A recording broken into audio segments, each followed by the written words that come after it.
March 15, 1940, Washington, District of Columbia.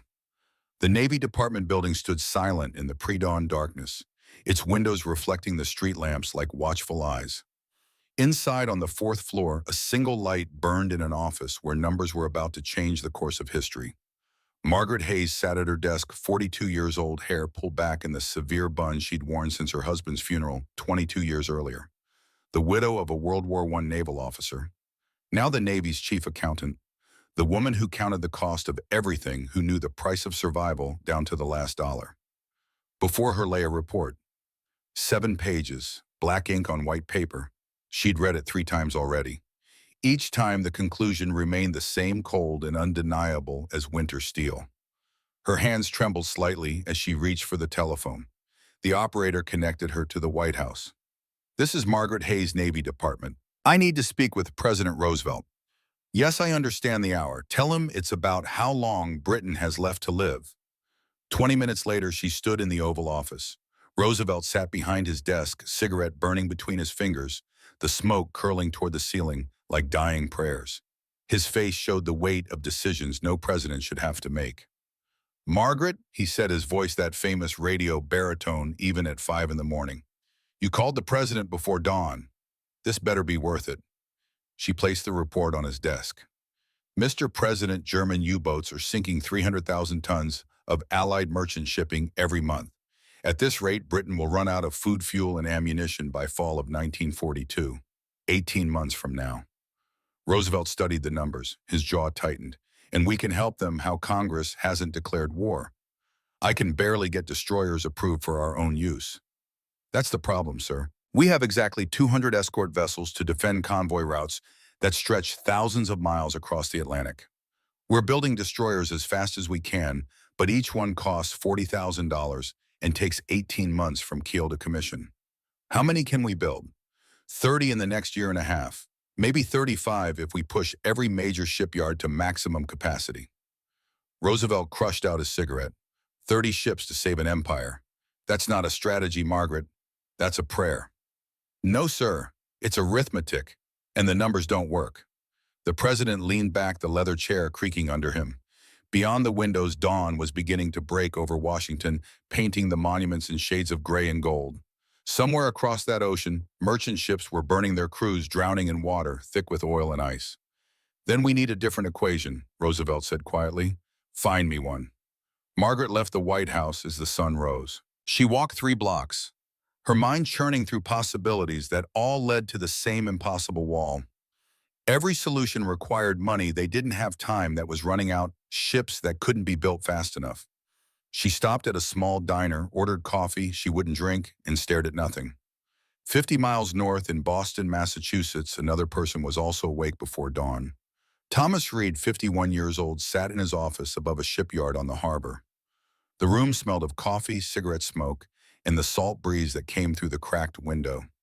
His desk was buried under blueprints, design specifications, cost estimates for ships he'd spent 15 years perfecting. Whaling vessels. Commercial boats built to survive the brutal waters off Antarctica. Simple, sturdy, reliable. Ships that brought men home. But tonight he wasn't thinking about whaling. Tonight, for the 3rd night in a row, he couldn't stop thinking about a letter that had arrived 4 days ago. He picked it up again, though he'd already memorized every word. The handwriting was his son's. Lieutenant Michael Reed, 23 years old, serving on a destroyer escort somewhere in the North Atlantic. The letter was dated February 28, 1940. "Dad, I don't have much time to write. We're at sea more than we're in port now. The U-boats are everywhere. Last week we lost 8 merchant ships in one night. 8. We had 2 destroyers protecting a convoy of 43 vessels. When the Germans attacked, we could only chase 1 submarine at a time while the others picked off tankers like shooting fish in a barrel." Thomas rubbed his eyes. The words continued.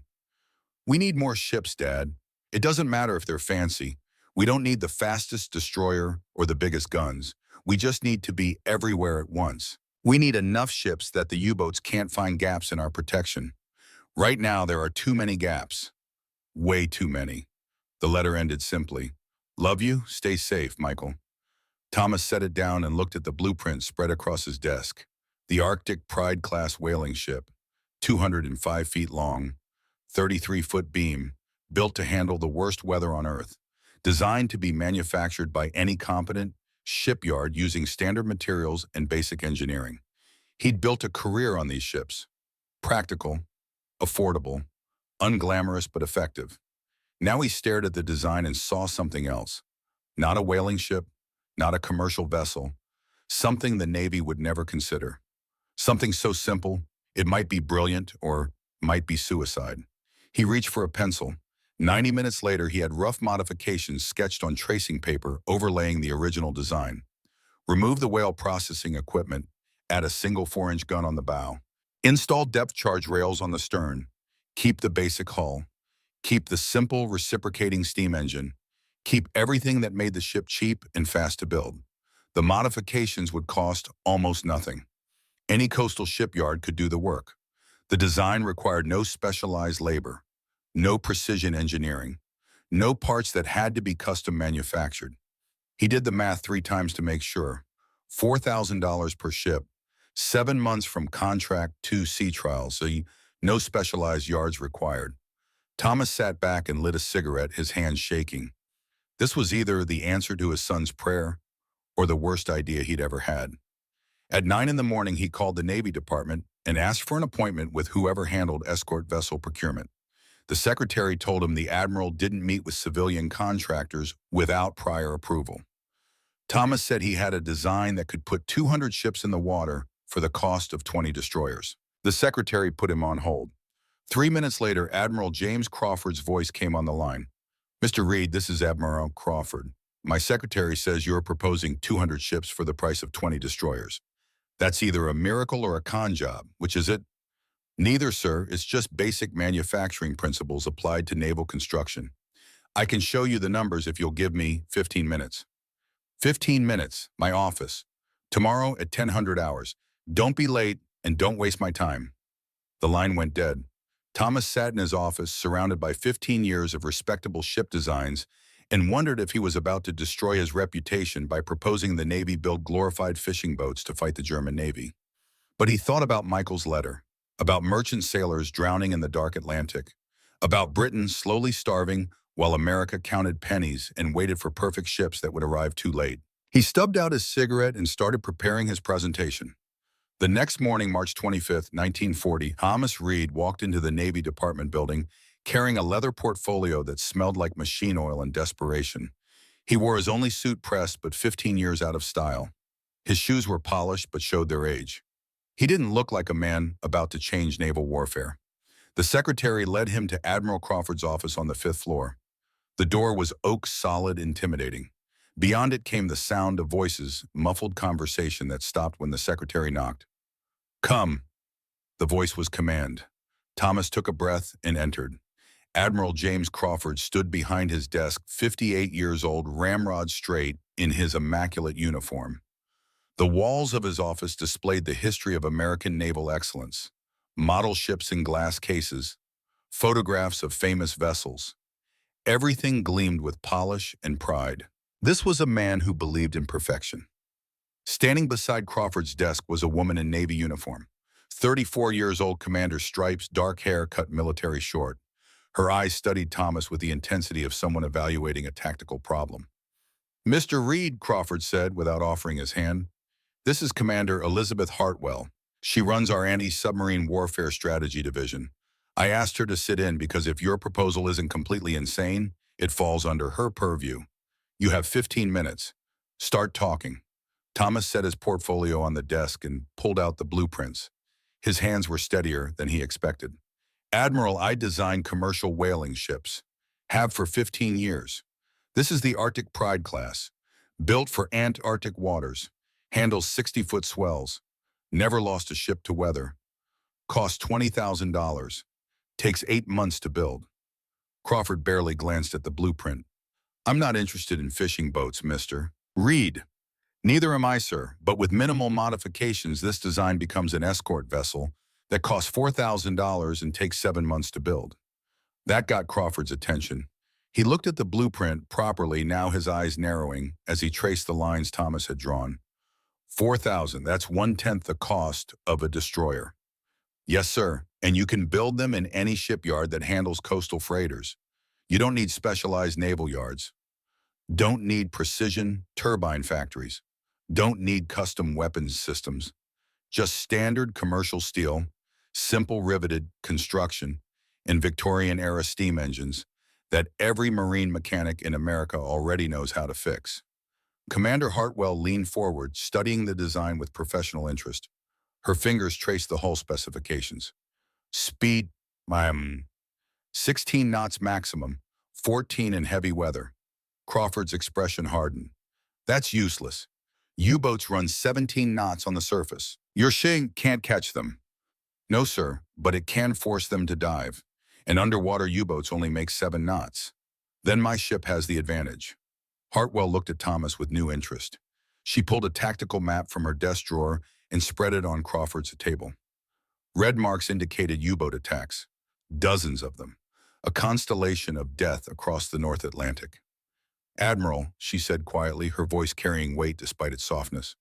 The Germans are using Rudeltaktik, wolf-pack tactics. They coordinate 6 to 8 submarines to attack convoys simultaneously from different bearings. A destroyer can only engage 1 or 2 targets at a time. While it's chasing one U-boat, 5 others are torpedoing merchant ships. Crawford's jaw tightened. He stared at the map, at all those red marks. I know the tactical situation, Commander. Then you know we don't need ships that can kill one submarine efficiently. We need ships that can be everywhere at once. Whoosh, she turned to Thomas. How many of these can we build in 18 months? Thomas had the numbers memorized. I've contacted 47 coastal shipyards across the country. Most build fishing trawlers, tugboats, small freighters. Every one of them can handle this design. Conservative estimate 200 ships in 18 months. Maybe 250 if we push production. Crawford stared at him, his face unreadable. 200 ships. Yes, sir. For the same money you'd spend on 20 destroyers, you get 200 escorts. For the same 18 months it takes to build 3 destroyers, you get 200 corvettes flooding the Atlantic. Corvettes. That's what the British call them. Small escort vessels, named after flowers, humble ships for a humble job. Crawford walked to his window and looked out over Washington. Below, the city moved with the rhythm of peacetime, oblivious to the mathematics of starvation playing out across the ocean. Cars moved through streets, people walked to work. Cherry blossoms were beginning to bloom in the parks. All of it fragile, all of it dependent on Britain surviving. Mr. Reed, I've spent 40 years in a Navy that values excellence. Speed, firepower, technical sophistication. You're asking me to abandon all of that and build fishing boats with guns. No, sir. I'm asking you to build enough ships, not perfect ships, enough ships. Crawford turned back. His face showed the weight of every decision that led men to death or survival. You said your ships would be uncomfortable. Thomas didn't hesitate. Miserable, sir. They'll roll 40 degrees in moderate swells. Crew quarters designed for 47 will pack 85. No proper heating, wet all the time. Your sailors will be cold, seasick, and hate every minute. And you want me to send American boys to war in these conditions? I want you to send them in ships that exist, Admiral. Right now, convoys are crossing the Atlantic with no escorts at all. My ships aren't comfortable, but they float. They carry depth charges, and there will be enough of them that U-boats can't avoid them. Commander Hartwell spoke up, her voice cutting through the tension. Admiral, may I? Crawford nodded curtly. Hartwell addressed Thomas directly. Your ships can't catch surfaced U-boats. They have limited firepower. They'll make the crews miserable. But if we had 200 of them, we could station 8 or 10 escorts with every convoy instead of 2. The Germans wouldn't be able to coordinate their attacks. Every direction they turn, they'd face another corvette forcing them down. Underwater, they're vulnerable. The math actually works. Crawford looked between them, these two people who were asking him to overturn everything he believed about naval warfare. Outside his window, Washington continued its peaceful morning. Inside this office, the future was being decided. You're both asking me to gamble thousands of sailors' lives on untested ships built by yards that have never made warships. No, sir, Thomas said quietly. I'm asking you to give those sailors a chance. Right now, they're dying because we don't have enough ships. Any ships. If you wait for perfect destroyers, Britain starves and we lose our only ally in Europe. If you build my Corvettes, we might save them." The office fell silent. Outside, morning traffic hummed through Washington's streets. A clock on Crawford's desk ticked steadily, measuring seconds that felt like hours. Somewhere in the building, a telephone rang and went unanswered. Crawford returned to his desk and sat down heavily. He picked up Thomas's blueprint and studied it with the eye of a man who had spent his life evaluating ships. The design was simple, almost primitive. Everything in him rebelled against it. But Hartwell's tactical map showed the truth. The red marks of destroyed convoys. The mathematics of death. Finally, he spoke. "This goes against everything I believe about naval warfare. Everything I've learned in 4 decades of service." He set the blueprint down carefully, as if it were something that might explode. "But Commander Hartwell is right. The Germans are winning through numbers, not technology. And your son wrote you that letter for a reason, Mr. Reed. He sees what we're not seeing from Washington."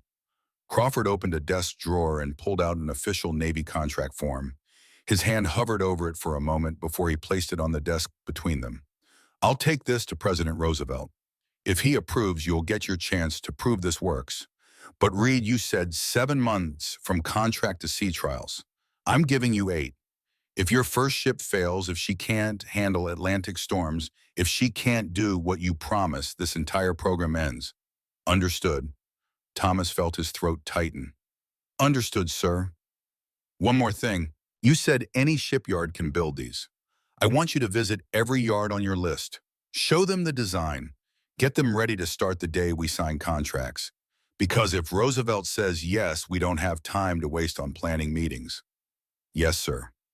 Crawford stood and extended his hand for the first time. Thomas shook it, feeling the firm grip of a man who'd made a decision he wasn't sure was right but knew was necessary. "Don't make me regret this, Mr. Reed." "I won't, sir." Thomas left the office with his portfolio and a promise that felt heavier than any ship he'd ever designed. In the hallway, Commander Hartwell caught up to him. Her footsteps were quick, purposeful. "Mr. Reed, a word." They stood by a window overlooking the Potomac. The morning sun turned the water to silver. "Admiral Crawford is a good man," Hartwell said, her voice low. "But he's old Navy. Tradition, hierarchy, the belief that American ships should be the finest in the world. Your Corvettes challenge everything he stands for." "I know. But I've studied every U-boat attack since the war started. The Wolfpack tactics, the way they overwhelm escorts through coordination. Crawford sees individual ship quality. I see fleet mathematics, and your math works." She turned to face him directly. Her eyes held something Thomas recognized. Loss. The kind that never fully heals. "My father was a destroyer captain in World War I. His ship ran out of escort support during a convoy run. A U-boat got him. That was 1917. Same problem we have now. Not enough ships in the right places." "I'm sorry." "Don't be sorry. Build your Corvettes. Build enough of them that no convoy ever goes unescorted again.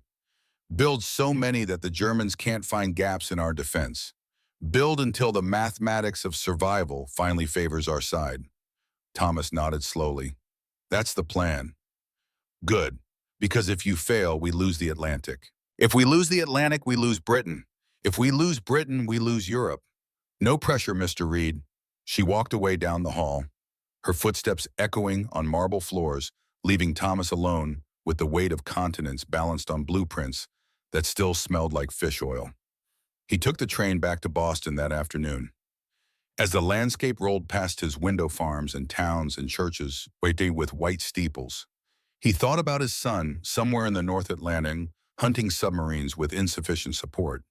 He thought about Commander Hartwell's father drowned in 1917 because there weren't enough ships. He thought about Admiral Crawford, a man being asked to abandon a lifetime of belief in excellence. And he thought about the simple truth that had driven him to propose this madness in the first place. Sometimes adequate ships right now save more lives than perfect ships that arrive too late. The train pulled into Boston at sunset. Thomas walked to his office through streets filled with people who had no idea their world was about to change. That somewhere in Washington, decisions were being made that would determine whether they lived in freedom or under occupation. He climbed the stairs to his office, unlocked the door, and sat at his desk in the darkness. Tomorrow he would start calling shipyards. Tomorrow he would begin the impossible work of turning 47 civilian operations into a naval production line. Tomorrow he would start the process of flooding the Atlantic with cheap, ugly, uncomfortable ships that might save Western civilization. But tonight he allowed himself one moment of doubt. What if he was wrong? What if the Corvettes couldn't handle Atlantic storms? What if they were too slow, too weak, too simple to face the sophisticated German U-boats? What if he was sending men to die in ships that shouldn't have been built? He reached for Michael's letter and read it one more time by the light of the street lamps outside. "We need more ships, Dad. It doesn't matter if they're fancy. We just need to be everywhere at once." Thomas folded the letter carefully and put it in his pocket. He would carry it every day from now on, a reminder of why he'd proposed this. Not for glory, not for profit. Because his son and 10,000 other sons needed ships that existed, not dreams of perfection that would arrive after the war was lost. He stood and walked to the window looking out over Boston Harbor. In the darkness, he could see the lights of the shipyards, the cranes standing like sentinels against the stars. Soon those yards would be building his Corvettes. Soon those cranes would be lifting simple steel hulls into water that would carry them to war. Soon enough, the world would learn whether Thomas Reed was a genius or a fool. He closed his eyes and whispered a prayer he hadn't spoken since his wife died 20 years earlier. Let them float. Let them fight. Let them bring the boys home. Then he turned off the light and locked the door and walked home through streets that would never be quite the same again, though the people in them didn't know it yet. Above him, the stars wheeled in their ancient patterns, indifferent to human wars and human prayers. But beneath those stars and offices and shipyards and convoy routes across the dark Atlantic, the mathematics of survival were about to change. And it would start with fishing boats that cost $4,000 each. Humble ships for the greatest gamble in naval history. April 10th, 1940. The White House, late afternoon. President Franklin Delano Roosevelt sat in the Oval Office reading Admiral Crawford's proposal for the third time. Beyond the windows, cherry blossoms drifted across the lawn, like snow, beautiful and temporary. Margaret Hayes stood near the fireplace, her hands clasped behind her back, in a posture that suggested military bearing, despite her civilian dress. Admiral Crawford occupied one of the chairs facing the president's desk, his face carved from stone and discipline. Roosevelt set the document down and lit a cigarette. The smoke curled upward, catching the slanting light. "James," he said, his voice that famous radio instrument, even in private conversation, "you're asking me to authorize the largest naval construction program in American history. 200 ships, and not one of them is a proper warship by traditional standards." "Yes, Mr. President." "You're also asking me to do this while Congress is breathing down my neck about staying neutral. While half the country thinks Europe's problems aren't ours. While the other half thinks we should be building battleships and carriers, not fishing boats with depth charges." Crawford's jaw tightened, but he held Roosevelt's gaze. "Mr. President, 6 months ago I would have agreed with every objection you just raised. I believed in destroyers. I still do. They're magnificent ships, but Margaret's numbers don't lie. We can't build enough of them fast enough." Roosevelt turned to Hayes. The afternoon light made her face look older than her 42 years. "Margaret walked me through it one more time." Slowly. She stepped forward and opened a leather folder, though Thomas suspected she had the figures memorized down to the decimal point. "At current production rates, our major naval yards can deliver 30 destroyers in 18 months. Cost $40,000 per ship, total expenditure $1.2 million. Those 30 ships can escort perhaps 15 convoys simultaneously, assuming 2 destroyers per convoy." She paused, letting the number settle into the room like dust. "German U-boat production is accelerating. Current intelligence estimates they'll have 200 submarines operational by this time next year. The mathematics are simple. We can't protect enough runways with 30 destroyers, no matter how good they are." Roosevelt tapped ash into a crystal tray. "And Thomas Reed's alternative, 200 Corvettes in the same 18 months, cost $4,000 per ship, total expenditure $800,000. Those 200 ships can escort 80 convoys with multiple vessels per convoy. The Germans would face coordinated defense instead of isolated destroyers trying to cover too much ocean." The president studied the ceiling, thinking. Outside, somewhere in the executive mansion, a clock chimed 5 times. The sound seemed to hang in the air. The savings, Roosevelt said quietly, $400,000. Where does that go? Margaret glanced at Crawford before answering. Mr. President, that money could fund significant portions of our Atlantic defense infrastructure. Airfields in Iceland and Greenland, advanced sonar research, convoy coordination centers, or it could be held in reserve for when we inevitably enter this war. Roosevelt crushed out his cigarette with deliberate care. When not, if Margaret. Sir, I lost my husband because his ship ran out of ammunition during a convoy action in 1918. The United States eventually entered that war despite every intention to stay neutral. This one feels the same. Europe is burning. Britain is our last ally standing, and the mathematics say they'll starve if we don't help them survive the next 2 years. The president wheeled his chair to face the window, looking out at the peaceful spring afternoon. Cherry blossoms fell like prophecy. When he spoke again, his voice carried a weight that made the air feel heavier. If I approve this, and those Corvettes fail, the political cost will be enormous. My enemies will say I wasted nearly $1 million on useless ships while Americans needed jobs and infrastructure. They'll say I was preparing for a war the country doesn't want. They'll use it to bury any future defense spending. He turned back to face them. But if I don't approve it, and Britain falls because we couldn't protect the convoys that keep them alive, the cost will be measured in something more expensive than dollars or political capital. Crawford spoke carefully, choosing each word. Mr. President, I won't mislead you. These ships will be uncomfortable. Crews will suffer. We're asking sailors to serve on vessels that roll violently, offer minimal protection from the elements, and can't run down enemy submarines in open water. Some will die in ships that might have been prevented if we'd built more destroyers instead. But more will die if we build nothing, or if we build perfect ships that arrive after Britain surrenders. Roosevelt reached for the proposal and picked up his pen. For a long moment, he held it poised above the signature line, the weight of the decision visible in the set of his shoulders. I'm going to tell you something I've never said publicly. Every night since I took this office, I've prayed that I make the right decisions. Not the popular ones, not the politically safe ones, the right ones, the ones that save lives even when they cost votes. He signed the document with a flourish that seemed to echo in the quiet room.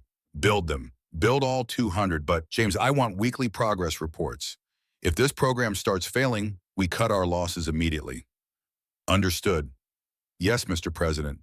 And Margaret, I want you personally overseeing the budget. No overruns. No surprises. We do this by the numbers or we don't do it at all. Understood, sir. Roosevelt handed the signed authorization back to Crawford. One more thing, Admiral.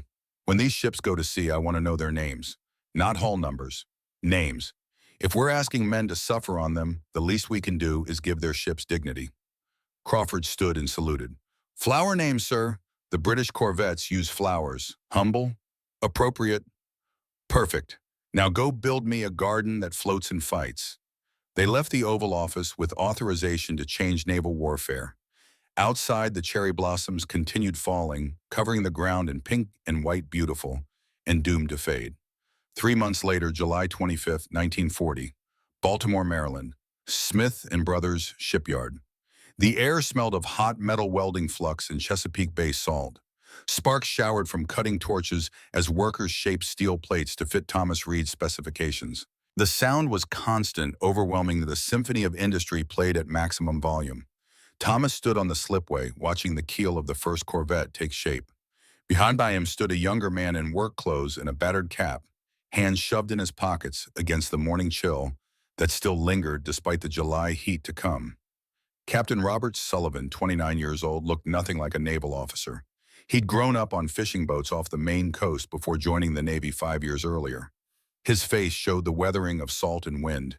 His eyes held the particular alertness of someone who'd survived storms by respecting the ocean.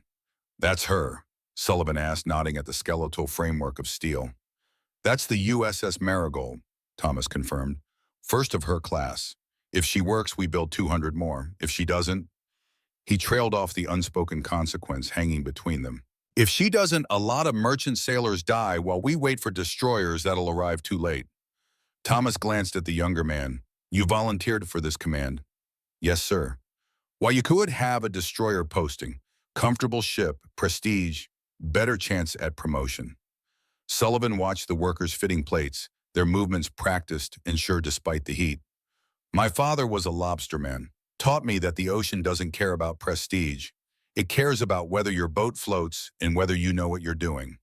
This marigold of yours, she'll float, and I know how to work a fishing boat that rolls like drunk. She'll roll worse than drunk, Captain. These ships will make your crew miserable. Then I better make sure they understand why the misery matters. Sullivan pulled a folded paper from his pocket. Got my crew roster yesterday. 85 men, average age 21. Most of them never been to sea. They're going to spend their first months puking and cursing and wondering why they joined the Navy. And you'll tell them what? Sullivan refolded the paper carefully, his calloused hands gentle with it. That every hour they suffer is an hour some merchant sailor doesn't drown. That their miserable little ship is part of something bigger than comfort or glory. That sometimes the most important work feels the worst while you're doing it. Thomas extended his hand. Sullivan shook it with a grip strengthened by years of hauling rope and handling boats in weather that killed careless men. Bring her home, Captain. That's the plan, sir. Work on the Marigold continued through summer and into fall. Thomas visited the shipyard twice a week, watching his design transform from blueprint to reality. The hull took shape, riveted steel plates forming the distinctive short round profile that marked her as a commercial ship adapted for war. Workers installed the reciprocating steam engine, that Victorian-era mechanism that every marine engineer in America already knew how to maintain.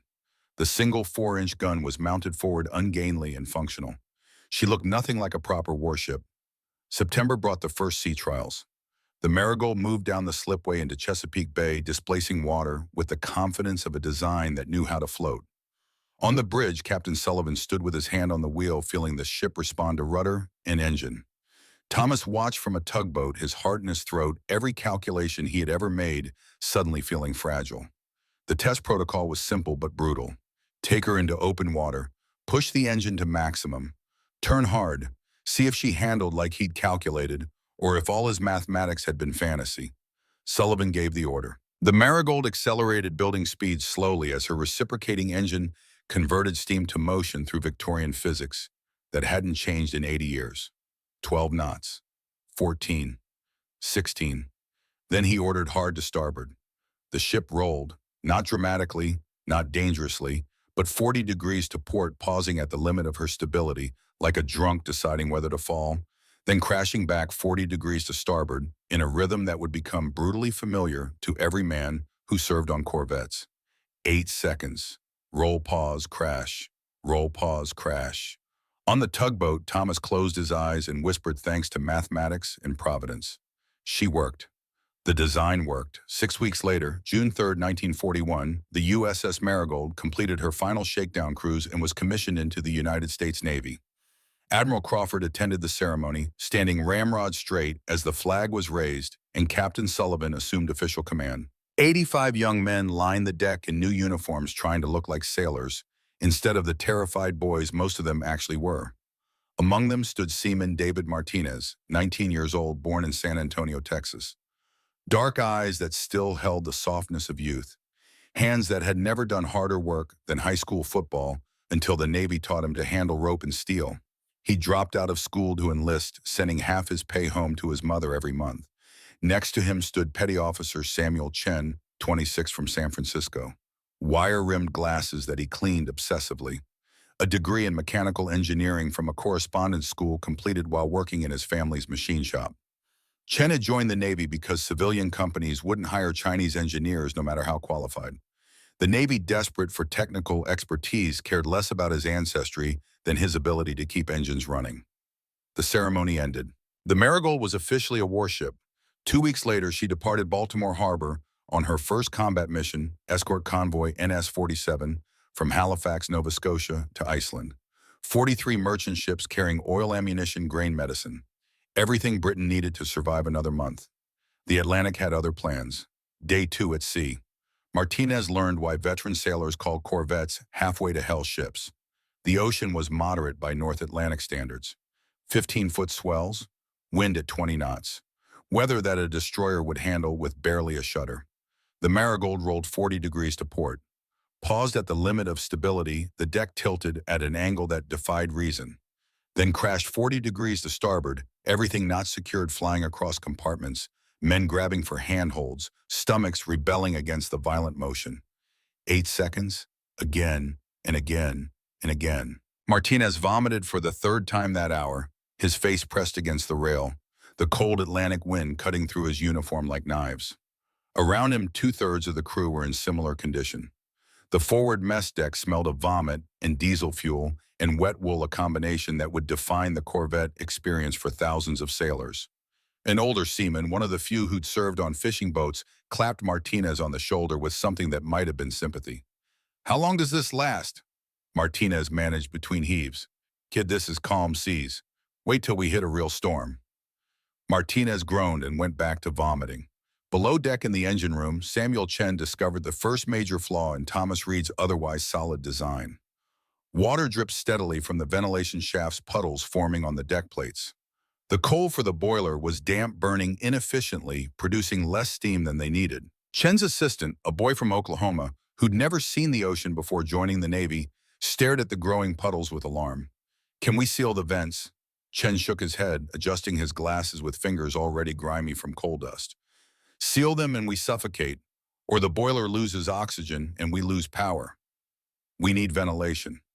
So we just work in wet coal forever." "No, we dry it by hand before each shift. Add 4 men to the rotation. Have them lay out tomorrow's coal near the boiler to dry from residual heat." Chen pulled out a small notebook and started calculating, his engineering mind already solving problems Thomas Reed had never anticipated. "Inefficient, but it'll work until I can design a better system." "You're going to redesign the ship while we're on it?" Chen looked up, his expression serious behind the smudged glasses. "That's exactly what I'm going to do. This ship was designed by a brilliant man working from shore. Now we're going to make it work at sea, write down everything that fails, every problem, every inefficiency. When we get to port, I'm sending Mr. Reed a very long letter." On the bridge, Captain Sullivan stood watch, gripping the rail as the Marigold completed another 8-second roll cycle. His executive officer, a lieutenant from Pennsylvania who'd never been to sea before this voyage, looked greenish, despite his best efforts to appear professional. "Sir, the crew morale is terrible. 70% seasick. Chen reports engine problems. We've been at sea 48 hours, and we haven't even seen a U-boat yet." Sullivan kept his eyes on the convoy ahead, 43 merchant ships plowing through gray swells like determined cattle. "How's the sonar operational?" 1,400-yard range. "Then we're doing our job. Tell the men that every hour they suffer is an hour those merchants stay afloat. Every hour we're between them and the U-boats is an hour Britain gets the supplies they need." The XO hesitated. "Sir, some of the men are asking why we couldn't have proper ships. Destroyers. Something that doesn't roll like this." Sullivan turned to face his executive officer directly. "You want the real answer or the one that sounds good?" "Real, sir. We're on this ship because it exists, right now, today. A destroyer would have been nicer, faster, more comfortable, but there aren't enough destroyers, and the ones being built won't be ready for another year. So we get the Marigold, we get seasickness and wet quarters and coal that won't burn right, and we do our job anyway because the alternative is dead merchant sailors and a starving Britain." The XO straightened slightly. "I'll tell them, sir." "Good. And Lieutenant, make sure they understand this isn't punishment. This is mathematics. We're here because 200 cheap ships save more lives than 30 perfect ones." Night fell over the convoy. The Marigold's watch changed every 4 hours, men stumbling to their stations, exhausted and nauseous. The rolling continued. 8 seconds. Again. Again. Again. In the forward mess, Martinez tried to write a letter home. The pencil kept sliding across the paper with each roll. His handwriting looked like a drunk spider had walked across the page. Finally, he gave up and just wrote what mattered. "Mama, I'm on a ship now. She's not pretty, but the captain says we're protecting merchant ships that feed Britain. I'm proud to serve even though I'm sick and all the time. Te amo, David." He folded it carefully and put it in his pocket to mail when they reached Iceland. If they reached Iceland. June 20th, 1941. 3:17 in the morning. The alarm bell shattered the night like breaking glass. Men jerked awake, grabbing for clothes and boots, racing to battle stations through corridors that tilted at impossible angles. On the bridge, Sullivan was already at the sonar station, listening to the pinging return that meant contact. Submarine, the sonar operator reported, his voice tight with the adrenaline of first combat. Bearing 270, range 1,400 yards. Sullivan's mind shifted into combat mode, all the exhaustion and discomfort falling away into crystal clarity. Sound general quarters, all ahead, full. Illuminate target bearing 270. The Marigold's searchlight stabbed through the darkness. For one frozen moment, it caught a U-boat on the surface, the distinctive silhouette unmistakable, even at distance. The conning tower, the deck gun, the Predator caught in unexpected light. Then the submarine dove klaxon sounding across the water, crash dive procedure executed with German efficiency. Sullivan grabbed the rail as the Marigold surged forward. He's running. XO, what's our maximum speed in these conditions? 14 knots, sir. Maybe 15 if Chen can coax more out of the engine. And how fast does a U-boat run surfaced? 17 knots, sir. Sullivan felt the mathematics click into place exactly as Commander Hartwell had explained back in Washington. The geometry of pursuit, the arithmetic of patience. Then we can't catch him, but we can do something better. Helm maintain intercept course. Keep us between him and the convoy. The XO looked confused. Sir, if we can't catch him, what's the point? The point is making him stay down. Surface U-boats are fast and dangerous. Submerged U-boats are slow and vulnerable. We can't beat them in a chase, but we can beat them in patience. For 2 hours, the Marigold quartered the area where the U-boat had dived, sonar pinging constantly, searchlight sweeping the darkness.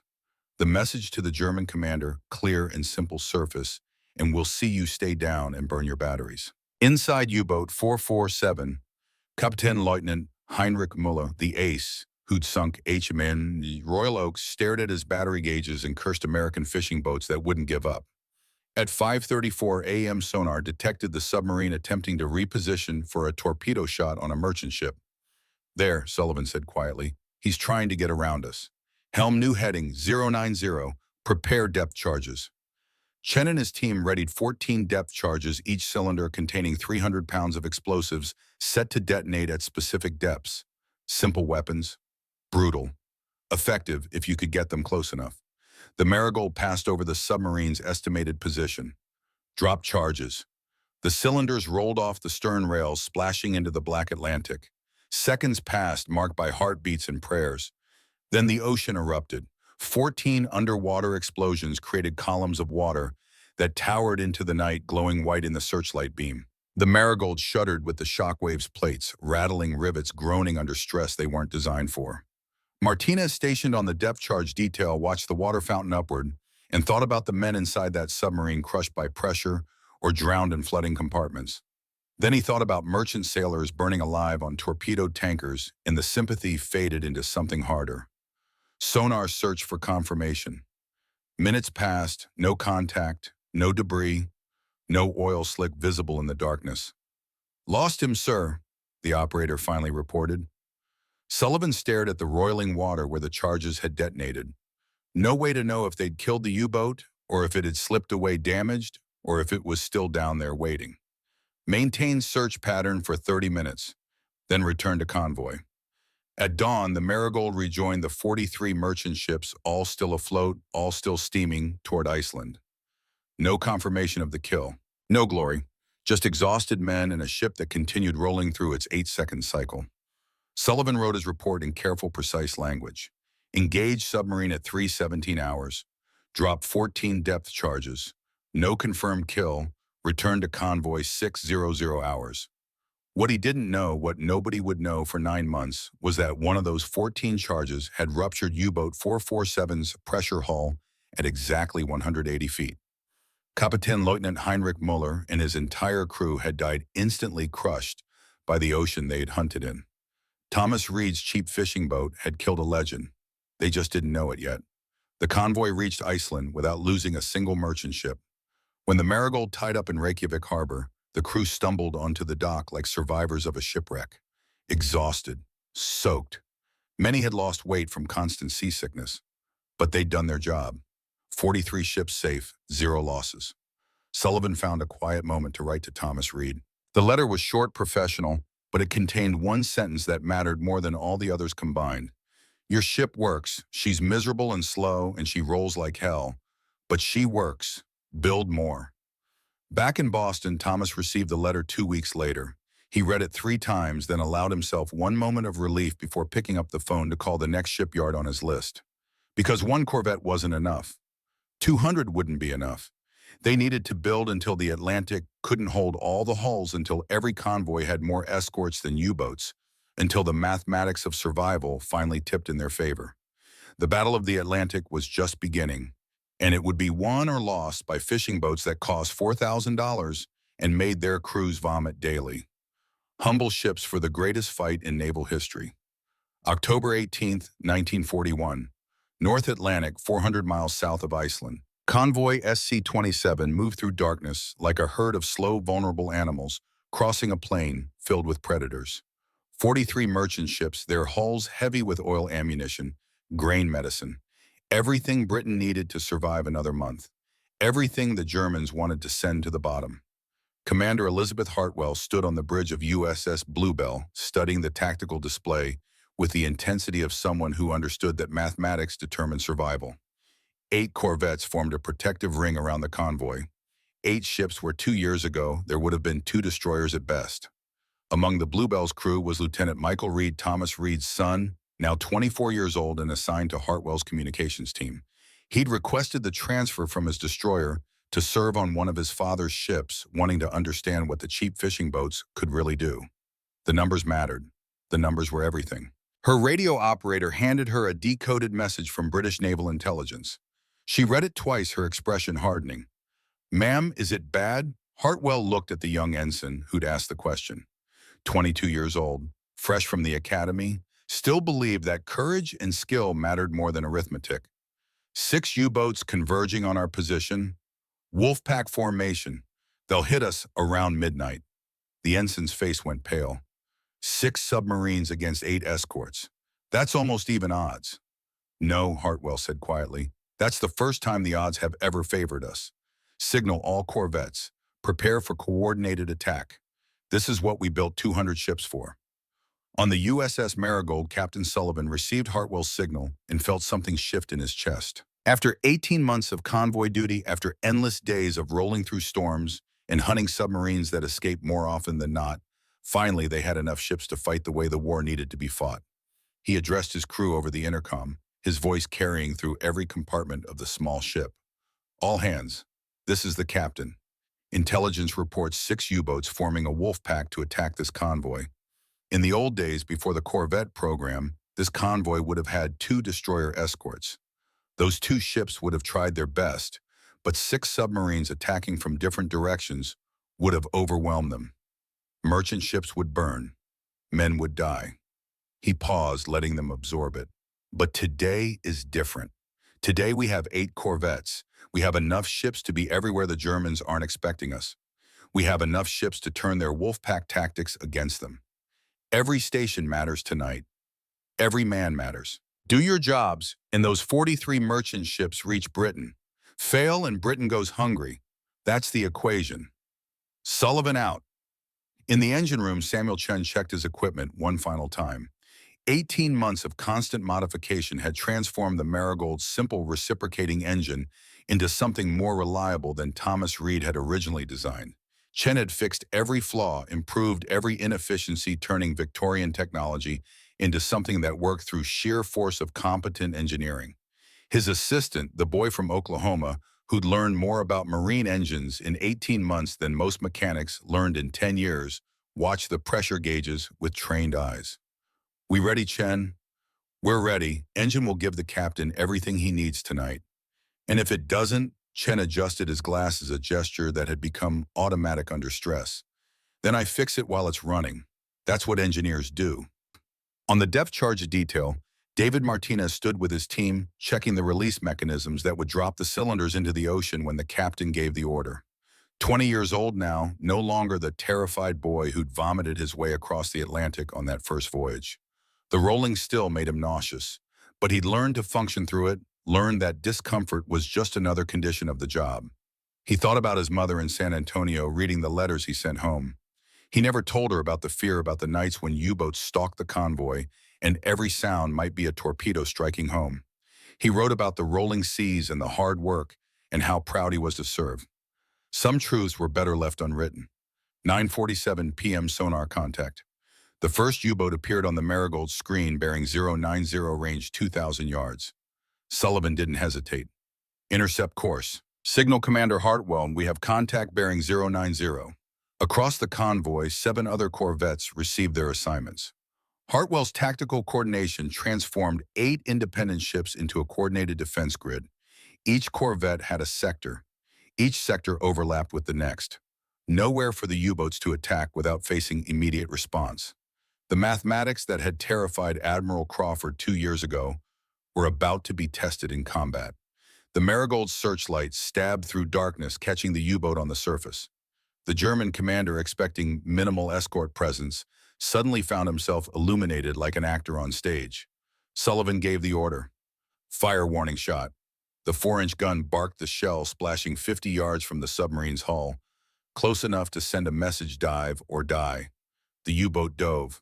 Sonar track him. Helm pursuit course. The familiar dance began. The submarine running submerged at 7 knots, trying to reposition for a torpedo attack. The Marigold tracking steadily, forcing the U-boat to stay deep, burning battery power, unable to get a clear shot at the convoy. Simultaneously, across 6 other sectors, 6 other corvettes were performing the same harassment. Searchlights sweeping, sonar pinging, warning shots forcing submarines to dive and stay down. The wolf pack found itself hunted instead of hunting. Inside U-boat 568, Kapitän Lieutenant Franz Weber stared at his chart in disbelief. His orders had been simple: coordinate with 5 other submarines, attack the convoy from multiple bearings, overwhelm the 2 or 3 escorts that intelligence reported. Instead, every direction he turned revealed another American corvette. Searchlights, depth charges, constant harassment. "How many escort ships do they have?" he demanded. His executive officer checked the plot. "At least 8, Capitaine. They're everywhere." But it escorts. The mathematics had changed and nobody had told the Wolfpack commanders. Weber made the calculation that every U-boat captain faced eventually continue the attack and risk destruction, or withdraw and survive to hunt another day. He chose survival. Signal the flotilla, break off attack, withdraw to grid square, AJ-47. But one U-boat commander, younger and more aggressive, ignored the withdrawal order. Oberleutnant Klaus Richter commanded U-371 by his first patrol as captain. 28 years old, convinced of his own tactical genius, certain he could slip through the Corvette screen and reach the fat merchant targets beyond. He found a gap between the Marigold and USS Campanula, a narrow corridor where the searchlights didn't quite overlap. He brought his submarine shallow periscope depth, lined up a spread of torpedoes on an oil tanker. On the Bluebell, Hartwell watched her tactical display and saw the gap Richter had found. She saw the geometry of disaster taking shape. Marigold, Campanula, submarine in Sector 4 Charlie, converge and engage. Sullivan saw it on his sonar screen. A U-boat running shallow between his position and the Campanula, heading straight for the Liberty Bell, a tanker carrying 50,000 barrels of oil. The distance was wrong, the angle was wrong. If Richter fired now, the torpedo would hit before the Marigold could intercept. Sullivan made a decision in the space between 2 heartbeats. All ahead, emergency full. Helm intercept course between that U-boat and the Liberty Bell. His executive officer understood immediately. "Sir, will be in the blast radius if he fires." "I know, do it anyway." The Marigold surged forward, her simple engine pushing every pound of steam through pistons that had been running hard for 18 months. Chen in the engine room saw the pressure gauges climb into the red zone and didn't throttle back. The captain needed speed. Everything else was secondary. The Corvette positioned herself between the submarine and the tanker. Richter, seeing his torpedo solution disappearing, fired anyway. 2 torpedoes running hot and straight. Sullivan watched them coming through the periscope trace on his sonar. Phosphorescent trails in dark water. Death approaching at 40 knots. Brace for impact. The first torpedo passed 20 feet astern, close enough to feel the wake, close enough for Martinez, standing on the depth charge detail, to see the weapons trail glowing in the water, like dragon's breath. The second torpedo detonated 30 feet off the Marigold's starboard side. The explosion lifted the Corvette partially out of the water. Steel plates buckled, rivets sheared. The shock wave propagated through the hull like God's hammer striking an anvil. In the engine room, Chen and his team were thrown against machinery. The main steam line cracked, filling the compartment with scalding vapor. The port bilge pump shattered, sending metal fragments spinning through the air like shrapnel. Water poured through stress-fractured hull plates. The emergency pumps, never designed for this volume, struggled against physics they couldn't overcome. Chen pulled himself upright, using a valve wheel. Around him, 3 men lay motionless. His assistant from Oklahoma was conscious but pinned under a fallen steam conduit. "Chen," the boy gasped, "I can't move my legs." Chen limped to him, tried to lift the pipe. Too heavy. The water was rising already at knee level and climbing.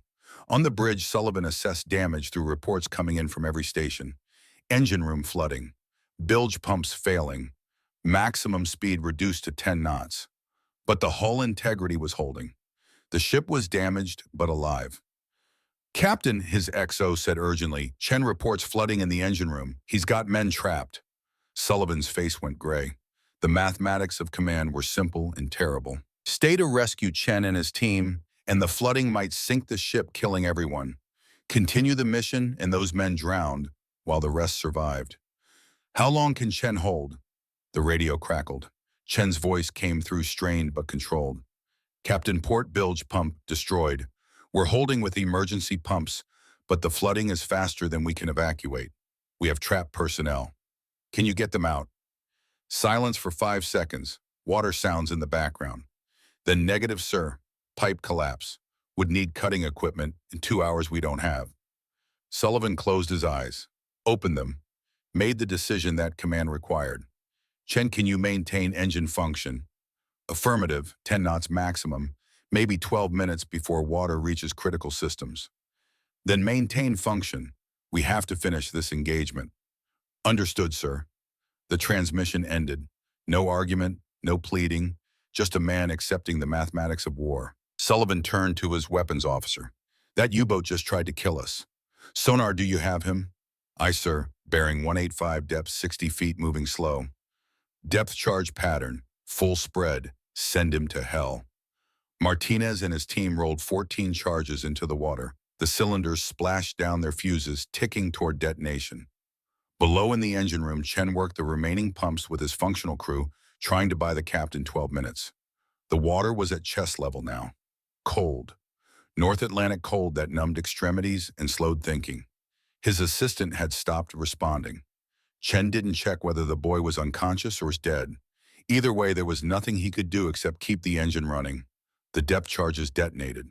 Even through the flooding compartment, Chen felt the shockwave. The water around him rippled with transferred energy. Somewhere in the darkness below, U-boat 371 was dying, its hull crushed by pressure, seawater flooding through ruptures, German sailors experiencing the same drowning that Chen would face in the next few minutes. He felt no satisfaction, just cold water rising and an engine that needed to keep running. On the surface, debris from the U-boat floated upward. Oil, wood fragments, a boot, a piece of chart with German markings. Confirmation of the kill. Sullivan allowed himself no celebration. "Signal Commander Hartwell, U-boat destroyed. We have critical damage and casualties. Requesting permission to fall back for damage control." Hartwell's response was immediate. "Permission granted. Well done, Marigold. Fall back and save your crew." Sullivan turned to his XO. "Get damage control teams to the engine room. Get those men out, now." But even as he gave the order, he knew the mathematics. The water was too high, the trapped men too deep in the flooding compartment. The equipment needed to extract them was back in Iceland, not on a damaged Corvette in the middle of the Atlantic. The damage control team reached the engine room hatch 12 minutes later. They found the compartment flooded to the overhead. 4 men dead, including Samuel Chen, who'd kept the engine running until seawater reached the boiler and physics finally won.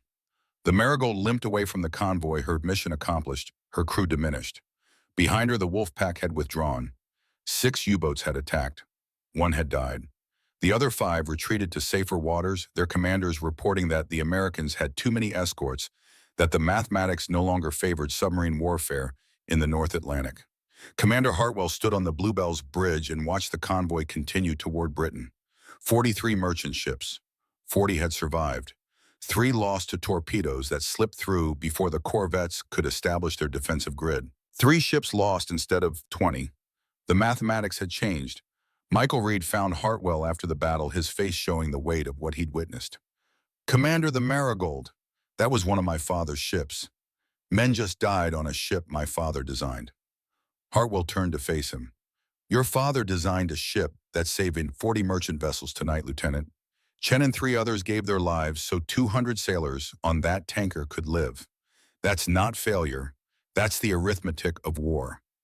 She looked back at the convoy, at the ship still floating, because Corvettes had been there.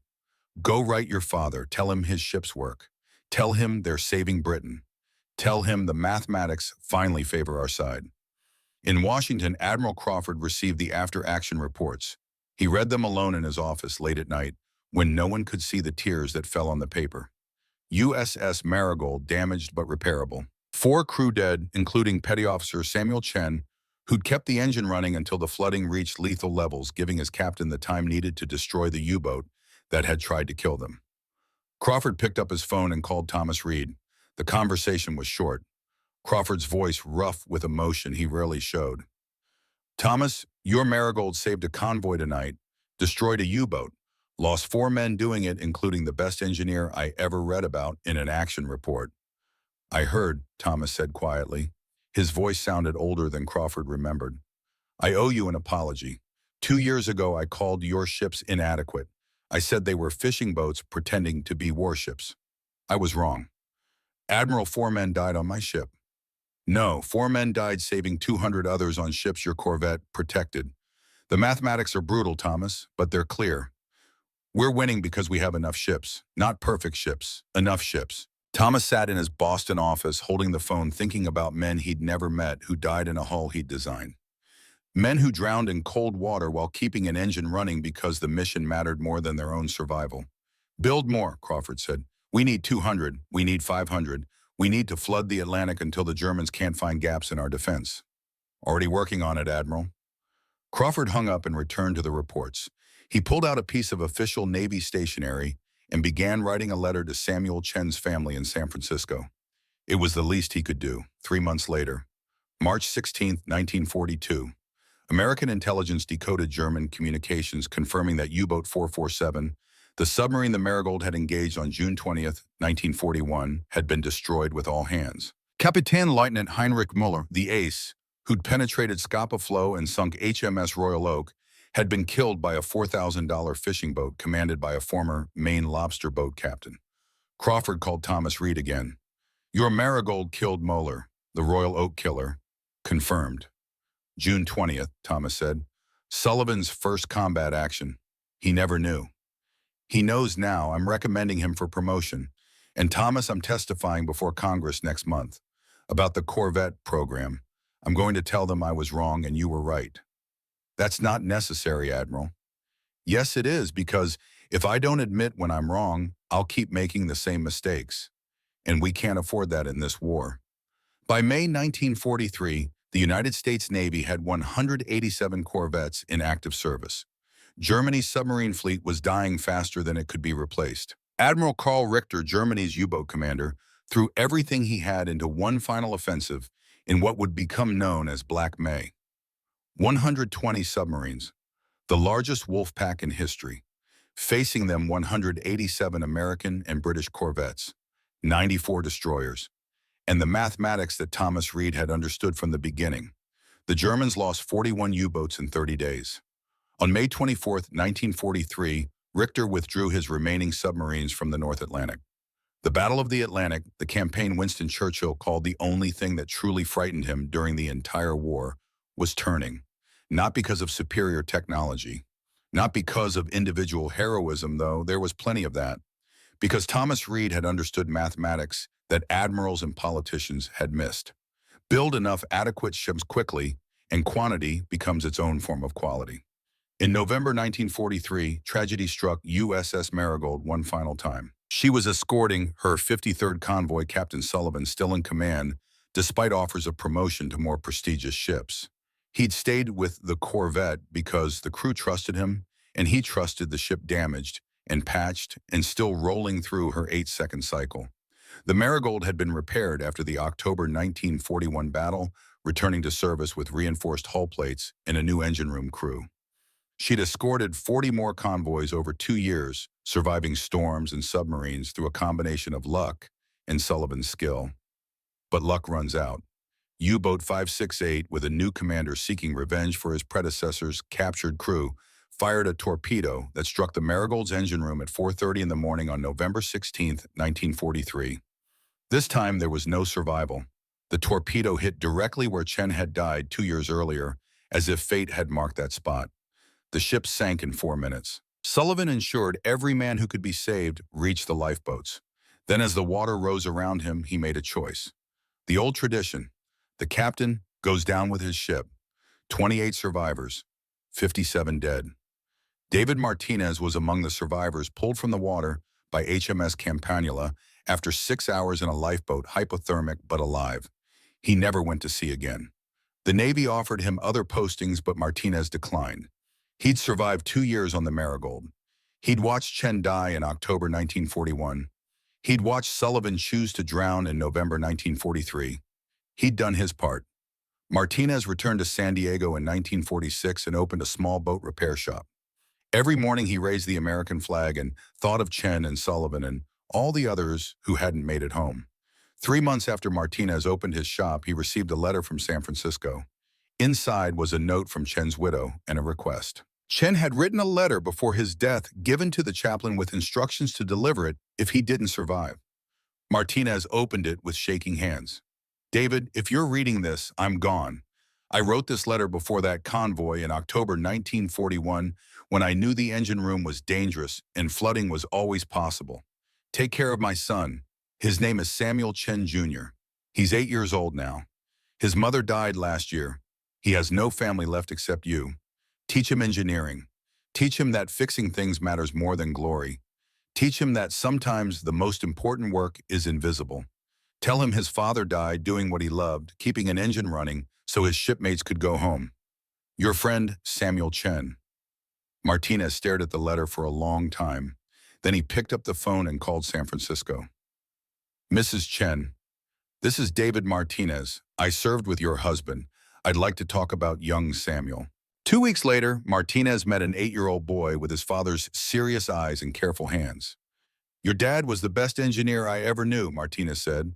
"Would you like to learn how engines work?" Young Samuel nodded, his eyes bright. "Then pack your things. You're coming home with me." David Martinez raised Samuel Chen Jr. as his own son, taught him engineering, taught him the value of simple solutions that work, taught him that excellence isn't always about being the best. Sometimes it's about being enough when enough is what victory requires. In 1965, Samuel Chen Jr. graduated from MIT with a degree in mechanical engineering. He spent his career designing affordable, reliable water pumps for rural communities in developing countries. He never forgot his father's lesson: perfection is the enemy of lives saved. Admiral James Crawford retired in 1946 at age 64. But retirement didn't stop him from writing. His memoir, The Admiral Who Was Wrong, became a bestseller in 1948. The opening chapter was titled, "The Bosta Civilian Taught Me Naval Warfare." I spent 40 years worshiping perfection. I believe the best ships win wars. But Thomas Reed taught me that wars are won by adequate ships available when they matter most. I was wrong. And 3,055 sailors died on corvettes, proving me wrong. But 2.4 million civilians lived because Reed was right. This is my confession. This is my lesson. This is why I'm writing this book, so future admirals don't make my mistakes. Crawford died in 1952, leaving his estate to establish the Crawford Reed Scholarship Fund for naval engineering students. The scholarship prioritized practical designs over theoretical perfection. Commander Elizabeth Hartwell became the first female vice admiral in U.S. Navy history in 1948. She wrote the Navy's post-war strategy manual, Quantity Doctrine: How America Won the Atlantic. The introduction stated her thesis clearly: Naval warfare changed forever in 1940 when a civilian ship designer challenged everything we believed. Thomas Reed proved that logistics defeat heroics, numbers defeat perfection, availability defeats capability. I teach this now, so future commanders understand that sometimes good enough delivered now saves more lives than perfect delivered later. Hartwell retired in 1955 and married the widow of Captain Robert Sullivan, helping raise his two children. She died in 1989, still teaching at the Naval War College, still telling the story of Corvettes to students who'd never heard of them. Margaret Hayes completed her final report in August 1946. The economic analysis of the Corvette program became required reading at the Naval Academy. Her conclusion was devastating in its simplicity.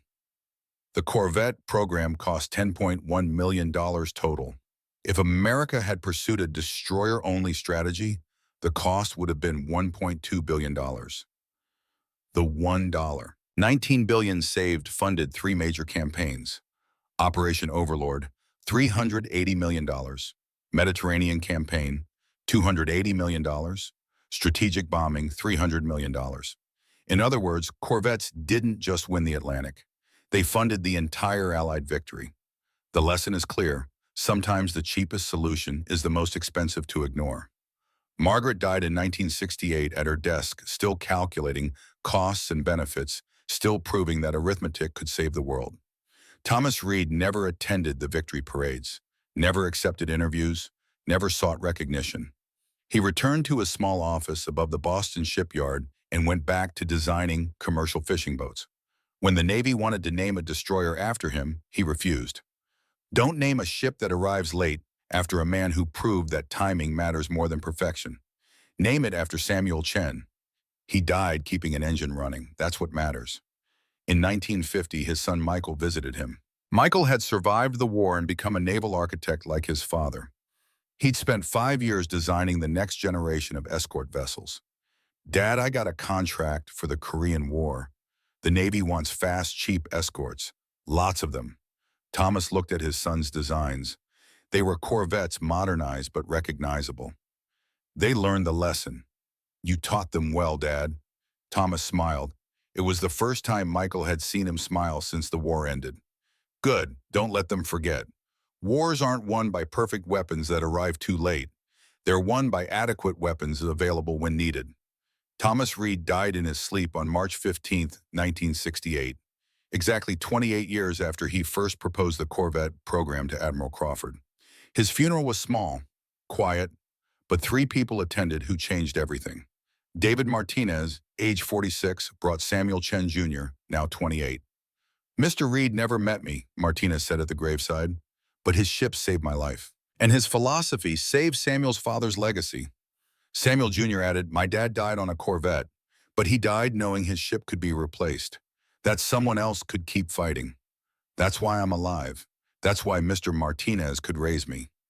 Vice Admiral Elizabeth Hartwell, age 62, stood in full uniform despite being retired. Thomas Reed changed naval warfare, but he also changed how I think about leadership. It's not about being right. It's about being effective. President Lyndon B. Johnson awarded Thomas Reed the Presidential Medal of Freedom posthumously in 1968. Reed had refused it 5 times while alive. Johnson's speech was brief.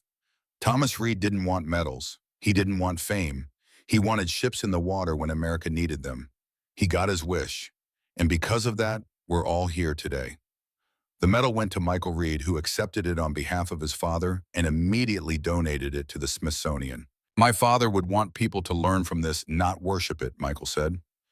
Years later, November 2024, the National Museum of the United States Navy in Washington, D.C., opened a new permanent exhibit, USS Marigold, the ship that changed everything. Visitors walk through a full-scale replica of a Corvette. They see the cramped quarters where 85 men lived in space designed for 47. They see the simple engine that Chen kept running. They see the depth charge rails where Martinez worked. A plaque explains, USS Marigold, cost $4,000, 1/10 destroyer price, speed 16 knots, slow, comfort, terrible crew. Morale, low is saved, incalculable strategic impact, decisive. This ship, and 266 others like it, won the Battle of the Atlantic, not through superiority, but through availability. They proved that adequate solutions deployed quickly can defeat perfect solutions that arrive too late. At the exhibit's grand opening, one special guest attended. David Martinez, 102 years old, sat in a wheelchair, the last surviving crew member of the Marigold's final crew. A reporter approached him, microphone ready. "Mr. Martinez, was it worth it? All that suffering on those Corvettes?" Martinez looked at the model of the Marigold, his eyes distant, remembering the rolling, the cold, the fear. Chen dying in the engine room, Sullivan going down with the ship. Then he looked at the reporter with eyes that had seen things no one should see. 267 Corvettes built, 47 sunk, 3,055 sailors killed. But those ships helped destroy 294 U-boats. They saved 12,000 merchant vessels. They kept Britain alive long enough for America to win the war. He paused, his voice gaining strength. "You do the math." The reporter didn't know how to respond. Martinez turned his wheelchair toward the exit, ready to go home. But before he left, he placed his hand on the model of the Marigold one last time. "Rest easy, Chen. Rest easy, Captain Sullivan." The world remembers. Behind him, carved in black marble, a memorial wall listed 3,055 names. Sailors who died on Corvettes between 1940 and 1945. Samuel Chen, Robert Sullivan, 3,053 the others. Humble names for humble ships. But they'd saved Western civilization anyway. The final panel of the exhibit contained one sentence attributed to Thomas Reed. "Sometimes the most important victories are won by the simplest tools wielded by ordinary people who understood that good enough right now defeats perfect too late." That was the lesson of the Corvettes. That was the lesson Thomas Reed taught. And in a world that constantly chases perfection at the expense of action, it remains the lesson we most need to learn. The mathematics are simple. Build adequate ships now, or build perfect ships too late. 47 cheap ships sunk. 220 survived. Western civilization continued. Because fishing boats with guns did the job that perfect ships would have arrived too late to accomplish. That's the story. That's the arithmetic. That's the victory. And it all started with a father reading a letter from his son and making a choice to build something simple, something cheap, something that worked. Good enough. Right now, when it mattered most.